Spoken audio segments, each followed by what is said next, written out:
Hello, welcome back. ഇന്ന് നമ്മൾ കബീർദാസ് എന്ന പോയറ്റിൻ്റെ, കൃത്യമായി പറഞ്ഞാൽ ഒരു സെയിൻറ്റ് പോയറ്റിൻ്റെ ദോഹയാണ് ആസ്വദിക്കാൻ പോകുന്നത്.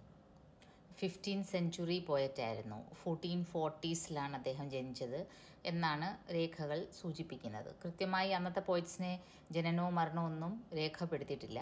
എന്നാലും ഒരു 15th സെഞ്ച്വറി പോയറ്റാണ് കബീർ. വളരെ ബോൾഡ് ആൻഡ് റെവല്യൂഷണറി ആയിട്ടുള്ളൊരു കവിയായിരുന്നു. ജനനം കാശി എന്ന പുണ്യനഗരിയിൽ. കാശി, ബനാറസ് എന്നൊക്കെ പറഞ്ഞാൽ സനാതന ഹിന്ദു ധർമ്മത്തിൻ്റെ ആസ്ഥാന കേന്ദ്രം. അവിടെ അന്നത്തെ കാലത്ത് ഒരു വലിയൊരു ട്രേഡിംഗ് സെൻ്റർ ആയിരുന്നു.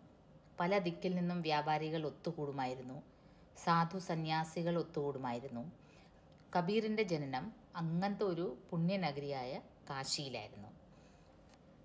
അപ്പോൾ അദ്ദേഹത്തിൻ്റെ ജനനത്തെപ്പറ്റി തന്നെ വളരെ കോൺട്രവേഴ്സീസ് ഉണ്ട്, വിവാദങ്ങളുണ്ട്. വിവാദങ്ങൾ നിറഞ്ഞതായിരുന്നു അദ്ദേഹത്തിൻ്റെ ജനനവും മരണവും.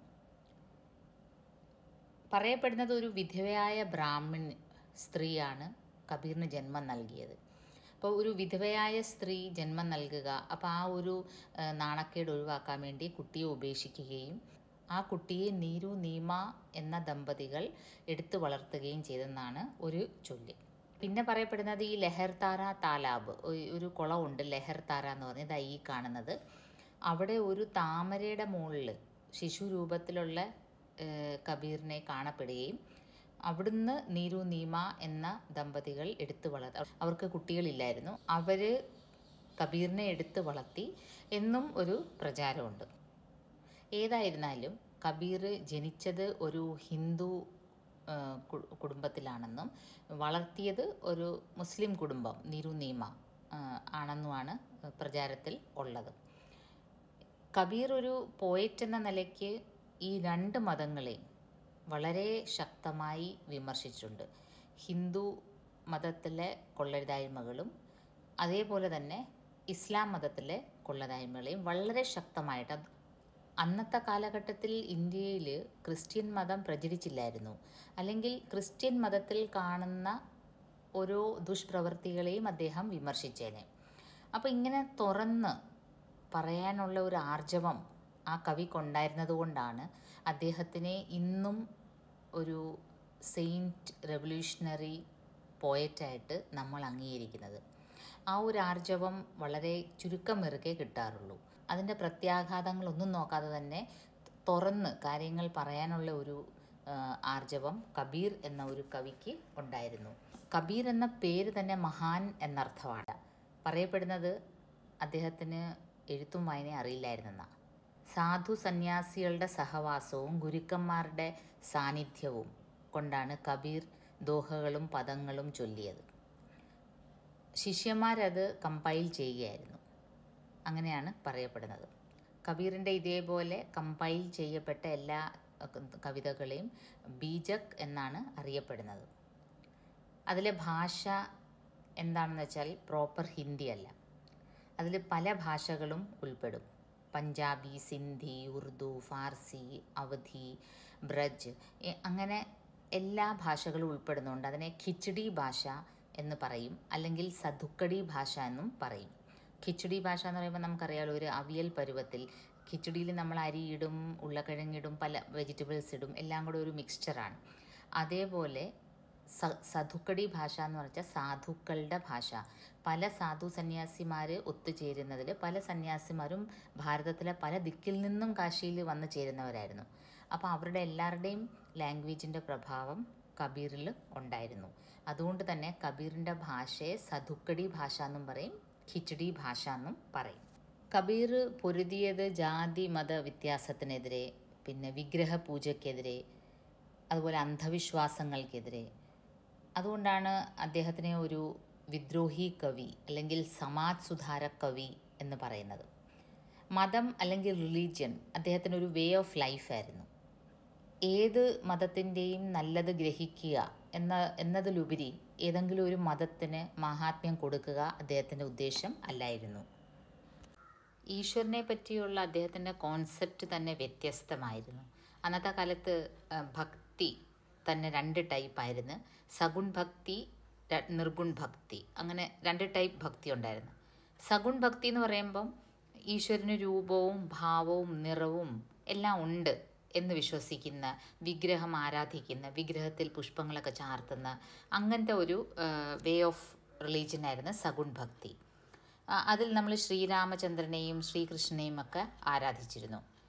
അതുപോലെ തന്നെ മറുവശത്ത് നിർഗുൺ ഭക്ത് വിശ്വസിച്ചിരുന്നത് ഈശ്വരന് രൂപവും ഭാവവും നിറവും ഒന്നും തന്നെയില്ല, ഈശ്വരന് തൂണിലും തുരുമ്പിലും എല്ലായിടവും ഉണ്ട്, എന്നിലുണ്ട് നിന്നിലുണ്ട്, അങ്ങനെ ഒരു അദ്വൈത ഭാവമായിരുന്നു. അങ്ങനെ കബീർ ഒരു നിർഗുൺ ഭക്ത് കവിയായിരുന്നു. അദ്ദേഹത്തിൻ്റെ ഭക്തി അതാണ് അദ്ദേഹത്തിൻ്റെ ഒരു മിസ്റ്റിക് പോയറ്റ് എന്ന് പറയുന്നത്. ഒരു രഹസ്യവാദമായിരുന്നു അദ്ദേഹത്തിൻ്റെ ഭക്തിയിൽ ഉടനീളം കണ്ടിരുന്നത്. ജീവിതകാലം മുഴുവനും അന്ധവിശ്വാസങ്ങൾക്കും അനാചാരങ്ങൾക്കും എതിരെ പൊരുതിയ കബീർ തൻ്റെ അവസാന നാളുകളിൽ ഒരു വലിയ റെവല്യൂഷണറി സ്റ്റെപ്പ് എടുത്ത് കാശി എന്ന പുണ്യനഗരിയിൽ ജനിച്ച കബീർ മഗഹറിലേക്ക് മാറി എന്നാണ് പറയപ്പെടുന്നത്. കാശി നമുക്കറിയാം, അവിടെ പ്രാണൻ ത്യജിക്കുന്നവർ മോക്ഷം പ്രാപിച്ച് നേരെ സ്വർഗത്തിൽ പ്രവേശിക്കൂ എന്നാണ് വിശ്വാസം, അന്നും ഇന്നും. മഗഹറിനെ പറ്റി എന്താണ് പറയുന്നത്? മഗഹറിൽ പ്രാണൻ ത്യജിക്കുന്നവർ നരകത്തിൽ പോകും തീർച്ച. അപ്പം ആ ഒരു അന്ധവിശ്വാസം സമൂഹത്തിൽ നിന്ന് ഇല്ലാതാക്കാനാണ് കബീർ തൻ്റെ അവസാന നാളുകളിൽ മഗഹർ തിരഞ്ഞെടുത്തത്. ജനനത്തെ പോലെ തന്നെ മരണവും വളരെ കോൺട്രവേഴ്സ്യലായിരുന്നു കബീറിന്. മരണശേഷം ഹിന്ദു മതവിശ്വാസികളും ഇസ്ലാം മതവിശ്വാസികളും തമ്മിൽ ശവശരീരം എങ്ങനെ അടക്കണം എന്നതിനെ ചൊല്ലി തർക്കമായി. അപ്പോൾ ഒരു വിഭാഗം അദ്ദേഹം ജന്മം കൊണ്ട് ഹിന്ദുവായിരുന്നു, അതുകൊണ്ട് തന്നെ ദഹിപ്പിക്കണം എന്നും, ഒരു വിഭാഗം അദ്ദേഹം വളർന്നത് ഇസ്ലാം കുടുംബത്തിലാണ്, ആയതുകൊണ്ട് തന്നെ അദ്ദേഹത്തിനെ ഖബറടക്കണം എന്നുമായി തർക്കം മൂത്ത് അത് പരിഹരിക്കാൻ പഞ്ചായത്ത് വിളിച്ചു കൂട്ടി. പറയപ്പെടുന്നത് തിരിച്ചു വന്നപ്പോൾ അവിടെ ശവശരീരത്തിന് പകരം പുഷ്പങ്ങൾ മാത്രമായിരുന്നു എന്നാണ് പറയപ്പെടുന്നത്. ഇത് ലഹർതാര താലാബിൻ്റെ അടുത്തുള്ള ആ കുളത്തിനടുത്തുള്ള കബീറിന് വേണ്ടി ഡിവോട്ടഡ് ആയിട്ടുള്ള ടെമ്പിളാണ്. അതിൽ നമുക്ക് കാണാം ഒരു താമരയിൽ കബീറിൻ്റെ ശിശുരൂപം അവിടെ ആരാധിക്കപ്പെടുന്നു. അതുപോലെ തന്നെ ഈ കാണുന്നത് മഗഹറിലെ ഒരു ഖബറും ഒരു ടെമ്പിളും കൂടാണ്. എന്നുവെച്ചാൽ ഹിന്ദു മതവിശ്വാസികളും ഇസ്ലാം മതവിശ്വാസികളും മത്സരിച്ച് പണിത രണ്ട് സ്മാരകങ്ങളാണ് കബീറിന്. ഇതിൽ നിന്ന് എന്താണ് മനസ്സിലാക്കേണ്ടത്? ജീവിതകാലം മുഴുവൻ ഒരു സമൂഹത്തിൻ്റെ നന്മയ്ക്ക് വേണ്ടി പോരാടിയ കവി, അദ്ദേഹത്തിൻ്റെ ഉപദേശങ്ങളുടെ പൊരുള് മനുഷ്യർക്ക് മനസ്സിലായില്ല. അതാണ് സാരം. അങ്ങനത്തെ ഒരു മിസ്റ്റിക് പോയറ്റിൻ്റെ 5 ദോഹകളാണ് നമ്മൾ ഇന്ന് ആസ്വദിക്കാൻ പോകുന്നത്. हिंदू कहे मोहे राम प्यारा, तुर्क कहे रहमाना, हिंदू कहे मोहे राम प्यारा, तुर्क कहे रहमाना, आपस में दो लड़ी मरे, मरम ना कोई जाना,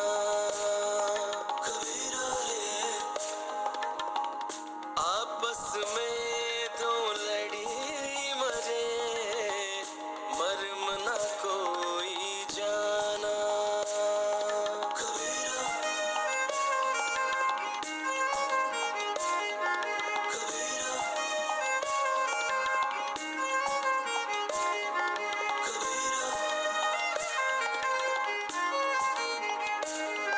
कबीरा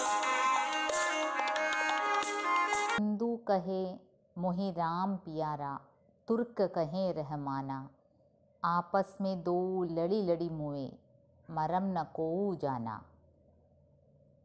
हिंदू अपने धर्म को, अपने मजहब को सबसे श्रेष्ठ मानते थे। राम उनके लिए सबसे प्यारे भगवान थे और हिंदू धर्म ही लोगों को मोक्ष प्राप्ति के लिए सहायक सिद्ध होता है, ऐसा वे मानते थे। दूसरी तरफ तुर्क मुसलमान रहीम को श्रेष्ठ मानते थे और अपने मज़हब को, अपने धर्म को बाकी सभी धर्मों से श्रेष्ठ मानते थे। तो ये 2 धर्मों की लड़ाई 15वीं शताब्दी से चली आ रही है, अब भी चल रही है। कबीरदास जी ने इस पर गहरा चोट प्रकट करते हुए खुले रूप से कहा कि ये दोनों आपस में लड़ कर मर रहे हैं, लेकिन असली मरम को किसी ने नहीं जाना। इसी बात में उनको दुख है। ईश्वर क्या है, ईश्वर का प्रेम क्या है, ईश्वर का सानिध्य कहाँ है, इस सच्चाई को दोनों ने नहीं जाना। दोनों आपस में लड़ते लड़ते मर रहे हैं। कोई कहता है हिंदू श्रेष्ठ है, कोई कहता है मुसलमान श्रेष्ठ है, लेकिन वास्तविक ईश्वर का जो महिमा है, ईश्वर की जो ऐश्वर्य है, उसकी जो मर्म है, उसे इन दोनों ने नहीं जाना। यही कबीरदास कहते हैं। हिंदू कहें मोहि राम प्यारा, हिंदू ധർമ്മ ഹിന്ദുത്വത്തിൽ വിശ്വസിക്കുന്നവർ പറയുന്നത് രാമാണ് അവരുടെ ഏറ്റവും പ്രിയപ്പെട്ട ഈശ്വരൻ. ഹിന്ദു ധർമ്മ മാത്രമേ നമുക്ക് മോക്ഷം ലഭിക്കുകയുള്ളൂ. മറുവശത്ത് തുർക്ക് അല്ലെങ്കിൽ മുസൽമാൻ പറയുന്നത് റഹീമാണ്, അള്ളാഹാണ് ഏറ്റവും വലിയ ആൾ. അപ്പോൾ ഇവർ രണ്ടുപേരിലുള്ള തർക്കം എക്കാലവും നിലനിൽക്കുന്നു, ഇന്നും നിലനിൽക്കുന്നു. 15th century തുടങ്ങിയ തർക്കം അന്നും ഇന്നും ഈ രണ്ട് റിലീജിയൻ തമ്മിലുള്ള ഒരു കോൺഫ്ലിക്റ്റ് വളരെ ഡെലിക്കേറ്റ് ആയിട്ടുള്ളൊരു ഇഷ്യൂ ആണ്. കബീർദാസ് അന്നത്തെ കാലത്ത്, അതും ബനാറസിൽ, ഹിന്ദു സനാതൻ ധർമ്മയുടെ രാജധാനി എന്നറിയപ്പെടുന്ന ആസ്ഥാന കേന്ദ്രമായ അവിടെ ഇത് തുറന്നടിച്ചു പറഞ്ഞാണ് ആപ്പസ് മേ ദോ ലടി ലടി മൂവേ. മൂവേ മീൻസ് മർജാന, മരിക്കുക. രണ്ട് കൂട്ടരും തമ്മിൽ അടിച്ചടിച്ച് എന്ത് പറഞ്ഞാണ് ഈ അടിക്കുന്നത്? ഹിന്ദു പറയുന്നത് मेरा धर्म सबसे बड़ा है, मेरा राम सबसे प्रिय है, तो दूसरी तरफ मुसलमान പറയുന്നത് मेरा रहीम सबसे बड़ा है. लेकिन കബീർദാസ് कहते हैं दुख की बात ये है, കഷ്ടകാലം എന്ന് പറയട്ടെ, രണ്ടുപേരും ഈശ്വരൻ്റെ യഥാർത്ഥ മർമ്മം അറിഞ്ഞിട്ടില്ല. ഈശ്വരൻ എന്താണെന്നുള്ള ഒരു വാസ്തവികത രണ്ടുപേരും അറിഞ്ഞിട്ടില്ല. दोनों आपस में लड़ रहे हैं, തമ്മിൽ അടിച്ച് ചാകുകയാണ്. ചെറിയ ചെറിയ ഇഷ്യൂസ്, മതത്തിൻ്റെ പേരിൽ, ജാതിയുടെ പേരിൽ എല്ലാവരും അടിച്ച് തല്ലുകയാണ്. പക്ഷേ ഉസ്കാ വാസ്തവിക് മർമ്മ കിസിനെ നഹി ജാന. ഇസി ബാത് മേ കബീർദാസിന് ദുഃഖമാണ്.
बुरा जो देखन मैं चला, बुरा न मिलिया कोई, जो दिल खोजा आपना, मुझसे बुरा न कोई. मैं निकला था बुराई खोजने दूसरों के अंदर, लेकिन मैंने पाया कि संसार में कोई बुरा है ही नहीं. जब मैंने फिर कर अपने अंदर झांक कर देखा, तो मैंने देखा कि मुझ में ही बहुत सी बुराइयां हैं. कबीर कहते हैं औरों की बुराई ढूंढ निकालने में हमें बड़ा मज़ा आता है. हम हमेशा खोजते रहते हैं कि कब किसी की बुराई नज़र में आए. पर कबीर कहते हैं कि औरों की बुराई खोजने से पहले अपने अंदर तो तनिक झांक कर देखो, तब पता चलेगा कि हमारे अंदर ही कितनी बुरे विचार हैं, कितनी बुराई हमारे अंदर छिपी हुई है. तो पहले हमें चाहिए कि अपने अंदर जो बुराई है उसे देखें, परखें और मिटाने की कोशिश करें. तब जाकर समाज में दूसरों की बुराई खोजने निकलें. ബുറ ജോ ദേഖൻ മേ ചല.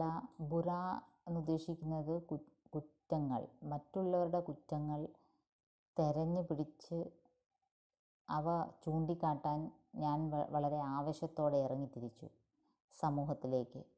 പക്ഷേ അവിടെയാണ് ഞാൻ കണ്ടത്, അവിടെ വലിയ തെറ്റുകളൊന്നും ഞാൻ കാണുന്നില്ല. തിരിച്ച് ഞാൻ വന്ന് എൻ്റെ ഉള്ളിൽ തന്നെ ഒന്ന് പരിശോധന നടത്തിയപ്പോൾ അപ്പോഴാണ് ഞാൻ ഞെട്ടിയത്. എൻ്റെ ഉള്ളിൽ തന്നെ ഒരുപാട് തെറ്റായ ചിന്താഗതികളെല്ലാം ഞാൻ വെച്ച് പുലർത്തുന്നുണ്ട്. അപ്പോൾ കബീർ പറയുന്നത്, നമ്മൾ ആദ്യം നമ്മുടെ ഉള്ളിലെ നമ്മുടെ സ്വഭാവം നന്നാക്കാൻ നോക്കിയിട്ട് വേണം നമ്മൾ സമൂഹത്തിലിറങ്ങി മറ്റുള്ളവരുടെ കുറ്റം കണ്ടുപിടിച്ച് അത് വിളിച്ച് പറയാൻ നടക്കുന്നതിന് മുമ്പ് ആദ്യം നമ്മൾ നമ്മുടെ ഉള്ളിലേക്ക് എത്തി നോക്കണം. എന്നിട്ടൊരു പരിശോധന നടത്തണം, നമ്മുടെ ചിന്താഗതിയെല്ലാം നല്ലതാണോ ചീത്തയാണോ എന്നുള്ളത്. അപ്പോൾ അങ്ങനെ ഓരോരുത്തരും സമൂഹത്തിൽ ചെയ്യുകയാണെങ്കിൽ മുത്സെ ബുറാ ന കോയി, നമുക്ക് മനസ്സിലാവും മുത്സെ ബുറാ ന കോയി, എന്നേക്കാൾ ചീത്ത വേറെ ആരുമില്ല എന്ന് നമുക്ക് ഓരോ വ്യക്തിക്കും മനസ്സിലാവും. അപ്പോൾ അതോടെ സമൂഹം തന്നെ നേരെ വഴിക്ക് വരാൻ അതൊരു ഉപകാരപ്രദമായ ഒരു രീതിയാണിത്. മറ്റുള്ളവരുടെ കുറ്റം പറയുന്നത് വളരെ എളുപ്പമുള്ള കാര്യമാണ്, അത് ചൂണ്ടിക്കാട്ടാനും വളരെ എളുപ്പമാണ്, അതിനെ പരിഹസിക്കാനും എളുപ്പമാണ്. പക്ഷേ സ്വന്തം ഉള്ളിലേക്ക്, തൻ്റെ മനസാക്ഷിയിലേക്ക് തിരിഞ്ഞു നോക്കിയിട്ട് നമ്മുടെ കുറ്റങ്ങളും കുറവുകളും എന്താണെന്ന് ആദ്യം മനസ്സിലാക്കിയിട്ട് വേണം മറ്റുള്ളവരുടെ കുറ്റത്തിലേക്ക് പോകാൻ.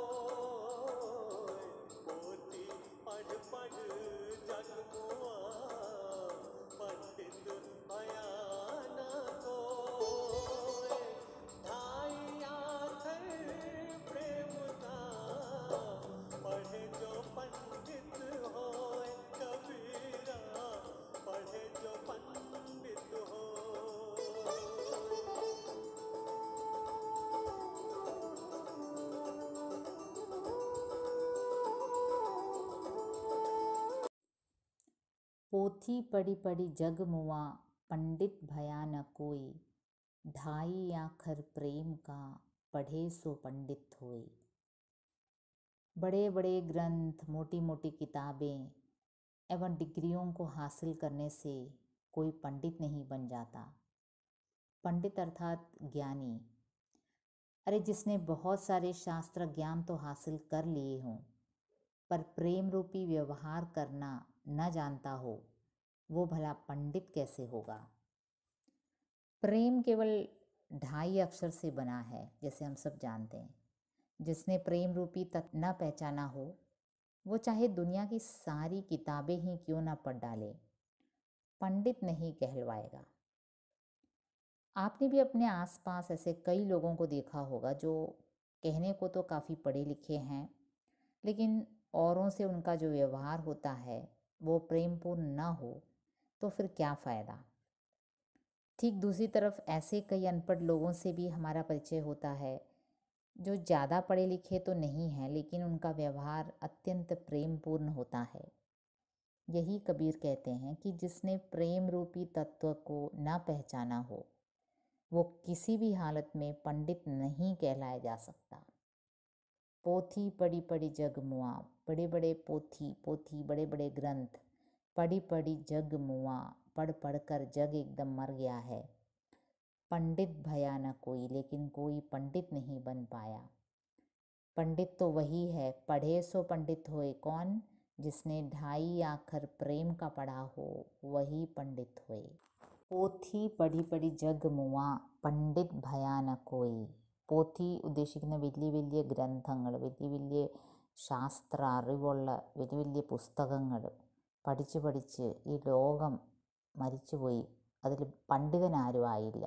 ഒരുപാട് പേര് വലിയ വലിയ ഗ്രന്ഥങ്ങൾ പഠിച്ചെങ്കിലും യഥാർത്ഥ അറിവുള്ള വ്യക്തിയാവണമെങ്കിൽ കബീർദാസ് പറയുന്നത് പ്രേമം എന്ന ഒരു 2.5 അക്ഷരം അത് അറിയുന്ന വ്യക്തിയാണ് യഥാർത്ഥത്തിൽ പണ്ഡിതൻ.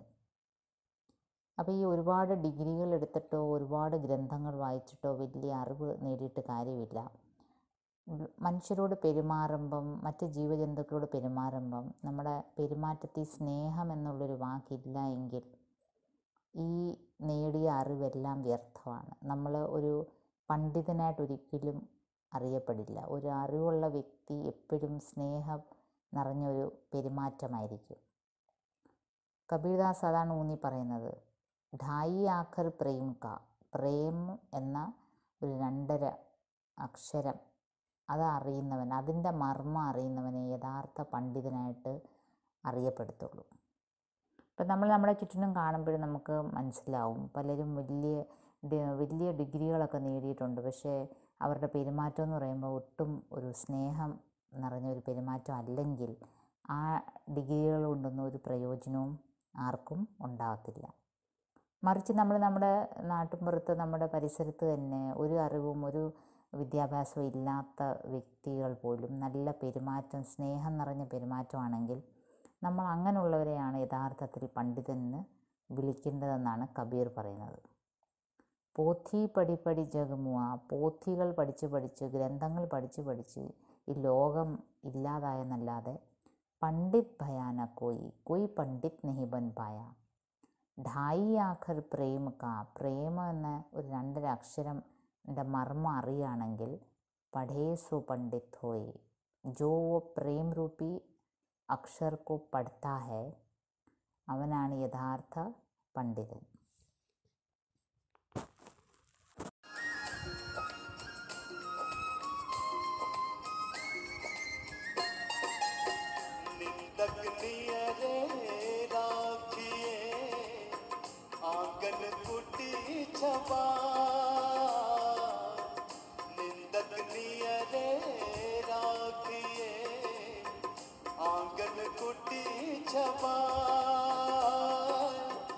बिन पानी साबुन बिना निर्मल करे सुहा, कबीरा निर्मल करे सुहा. निंदक नियरे राखिए आंगन कुटी छवाए, बिन पानी साबुन बिना निर्मल करे सुभाए. हम अक्सर अपनी निंदा करने वाले, अर्थात जो हमें हमारी बुराइयों एवं कमियों से हमें अवगत कराते हैं, हम उनसे दूर रहना चाहते हैं. कौन चाहेगा अपनी बुराई सुनना? लेकिन संत कबीर कहते हैं कि हमारी निंदा करने वालों को हमारे पास ही रखना चाहिए. उन्हें हमारे आंगन में ही कुटी डलवा कर उनके रहने का इंतज़ाम किया जाना चाहिए, अर्थात उनसे हमारा निरंतर संपर्क बना रहना चाहिए. इससे क्या होगा, बिना पानी बिना साबुन के हमारा स्वभाव एकदम से निर्मल हो जाएगा, क्योंकि वो हमें देखते ही निरंतर हमारी बुराइयों से हमें अवगत कराते रहेंगे और हमें इस बात का बोध होगा कि हम में ये सब बुराइयां हैं और हमें हमारे स्वभाव को सुधारने का मौका मिल जाएगा. वरना आजकल तो क्या है, कोई खुलकर सच्चाई कहता ही नहीं. आप कितने भी बेढंगे रूप से ड्रेस करके बाहर जाओ तो सभी वाह वाह ही कहेंगे. कोई खुलकर ये नहीं कहेगा कि ये क्या हालत बना रखी है. तो ईमानदारी से आपके सामने आपकी जो कमियां हैं वो निंदक ही करेगा. तो इसीलिए कबीर कहते हैं कि निंदक से दूर भागने की ज़रूरत नहीं है, बल्कि निंदक को अपने पास ही रखना चाहिए, निरंतर उससे संपर्क बना रहना चाहिए. तभी तो हमारा स्वभाव बिना साबुन और बिना किसी सैनिटाइज़र के, आजकल तो सैनिटाइज़र की बात हो रही है, तो बिना साबुन बिना पानी के हमारा स्वभाव एकदम से निर्मल हो जाएगा. तभी कबीर दास जी कहते हैं, निंदक नियरे राखिए आंगन कुटी छवाए, बिन पानी साबुन बिना निर्मल करे सुभाए. നിന്ദക് നിയരെ രാഖിയെ ആംഗൻ കുട്ടി ഛവായെ. കബീർദാസ് പറയുന്നത് നിന്ദക് എന്ന് വെച്ചാൽ നമ്മളെ കളിയാക്കുന്ന, നമ്മളെ കുറ്റപ്പെടുത്തുന്നവർ, നമ്മുടെ കുറ്റങ്ങൾ ചൂണ്ടിക്കാണിക്കുന്ന ആൾ, അങ്ങനെയുള്ളവരെ അപ്നെ പാസി രഖിയെ, നിയറെ അടുത്ത്, തൻ്റെ അടുത്ത് വെക്കുക. ആംഗൻ കുട്ടി ഛവായ്, ആംഗൻ എന്ന് പറയുമ്പോൾ മുറ്റം, നമ്മുടെ മുറ്റത്ത് തന്നെ ഒരു പുല്ല് കൂട്ടിയിട്ട് അവരെ താമസിപ്പിക്കണമെന്ന്. എന്ന് വെച്ചാൽ അതിൻ്റെ അർത്ഥം നമ്മുടെ അടുത്ത് തന്നെ നമ്മളെപ്പോഴും അവരുമായിട്ട് നിരന്തരം സമ്പർക്കം വെച്ച് പുലർത്തണമെന്ന്. അതുകൊണ്ട് ഗുണം എന്താണെന്നറിയോ? കബീർ പറയുന്നത്, ഈ നിന്ദക്ക് നമ്മുടെ കുറ്റങ്ങൾ അവർ നിരന്തരം നമ്മളോട് പറഞ്ഞുകൊണ്ടിരിക്കും. അപ്പം നമുക്ക് നമ്മുടെ കുറ്റങ്ങളെപ്പറ്റി ബോധവാന്മാരാവും. അപ്പം നമ്മുടെ സ്വഭാവം നന്നാകാൻ ഇതിൽ പരം വലിയൊരു അവസരം വേറെയില്ല. നമ്മുടെ സ്വഭാവം വെള്ളവും സോപ്പും ഒന്നും ഇല്ലാതെ തന്നെ നിർമ്മലാകും. നിർമ്മൽ എന്ന് വെച്ചാൽ വളരെ നിർമ്മലം. അപ്പം വളരെ ക്ലിയർ ആവും. അഴുക്കുകളെല്ലാം മാറും നമ്മുടെ സ്വഭാവത്തിൽ നിന്ന്. കാരണം നിരന്തരം ഒരാൾ നമ്മുടെ അടുത്ത് നമ്മുടെ കുറ്റങ്ങൾ പറഞ്ഞുകൊണ്ടിരിക്കുകയല്ലേ. അപ്പോൾ അത് കേൾക്കാൻ നമുക്ക് വളരെ ബുദ്ധിമുട്ടുള്ള കാര്യമാണ്. പക്ഷേ അങ്ങനെയുള്ളവരെ അടുത്ത് വെക്കണമെന്ന് കബീർ പറയുന്നത്. അങ്ങനെയുള്ളവരുള്ളത് വളരെ ഉപകാരപ്രദമാണ്. നമ്മുടെ സ്വഭാവം അങ്ങ് ക്ലീനാവും. അല്ലെങ്കിൽ പൊതുവേ നമ്മൾ കണ്ടുവരുന്നത്, ആരും നമ്മുടെ കുറ്റങ്ങൾ തുറന്ന് നമ്മുടെ മുഖത്ത് നോക്കി നമ്മുടെ കുറ്റങ്ങൾ നമ്മുടെ സുഹൃത്തുക്കൾ പറയാറില്ല. അപ്പം നമ്മൾ നമ്മുടെ കുറ്റങ്ങൾ പിന്നെയും അത് തന്നെ ആവർത്തിച്ചുകൊണ്ടേയിരിക്കും. കാരണം ആരും നമ്മളെ ഒന്നും പറയാനില്ലല്ലോ. പക്ഷെ കബീർദാസ് പറയുന്നത് നിന്ദ കർണേ വാല, നമ്മളെ കുറ്റം പറയുന്നവനെ എപ്പോഴും നമ്മുടെ അടുത്ത് തന്നെ വെക്കണം. അപ്പം നമുക്ക് വളരെ ഉപകാരപ്രദമാണ്. നമ്മുടെ സ്വഭാവം വെള്ളം വേണ്ട, സോപ്പ് വേണ്ട, ഒന്നും വേണ്ട, നമ്മുടെ സ്വഭാവം അങ്ങ് നല്ല शुद्धमाओ। बोली एक अनमोल है जो कोई बोले जानी, दिए तराजू तौली के तब मुख बाहर आनी। हमारे मुंह से निकलने वाली बोली जो है उसे कबीरदास जी अनमोल रत्न के समान मानते हैं। जो कोई बोलने का मर्म जानता हो वो जानता है कि बोली एक अनमोल वस्तु है। वो अपने हृदय रूपी तराजू से तौल कर ही अपने शब्दों को मुंह से बाहर निकालता है। क्योंकि एक बार आपके मुंह से कुछ बाहर निकल जाए वो आपके तीर का चले जाने के समान है। मतलब उसे वापस नहीं लिया जा सकता। एक बार आपने किसी को कुछ भला बुरा कह दिया, उसे आप वापस नहीं ले सकते। वो किसी के हृदय को जब दुख पहुंचा देता है तो वो स्थायी रूप में वो निशान वहाँ रह जाता है। इसलिए कबीरदास जी कहते हैं कि बोली एक अनमोल वस्तु है। ऐसे तैसे मुंह खोल के जो भी मुंह में आया बोल देना ये अच्छी बात नहीं है। जिसने इस मर्म को जान लिया है कि बोली एक अनमोल चीज़ है, वो हमेशा बोलने से पहले अपने हृदय रूपी तराजू से तौलना मीन्स उसे ठीक से परख कर मुंह से बाहर अपनी बोली को, अपनी वाणी को निकालेगा। अक्सर हम बिना सोचे समझे किसी को चोट पहुंचा देते हैं, जो मुंह में आए कह देते हैं, गुस्से में आते हैं, दुख में होते हैं, और उस समय हमारे वाणी में हमारा कंट्रोल नहीं होता। लेकिन कबीरदास जी कहते हैं कि जैसे तराजू से तौल कर हम कोई चीज़ नाप तौल कर हिसाब लगाते हैं, उसी प्रकार मुंह से निकली हुई वाणी को भी दिल के तराजू से तौलना चाहिए। दिल कहे कि हाँ ये ठीक है, तभी आपको उसे मुख से बाहर निकालना चाहिए।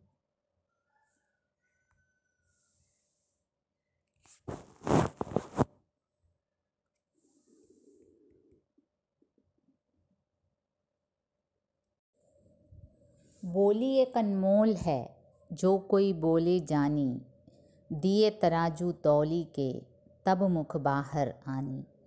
बोली നമ്മുടെ സംസാരം, നമ്മൾ ദിനംപ്രതി സംസാരിക്കുന്ന വാക്കുകൾ, അത് വളരെ അൻമോലാണെന്നാണ് കബീർദാസ് പറയുന്നത്. അൻമോൽ മീൻസ് വളരെ പ്രഷ്യസ്.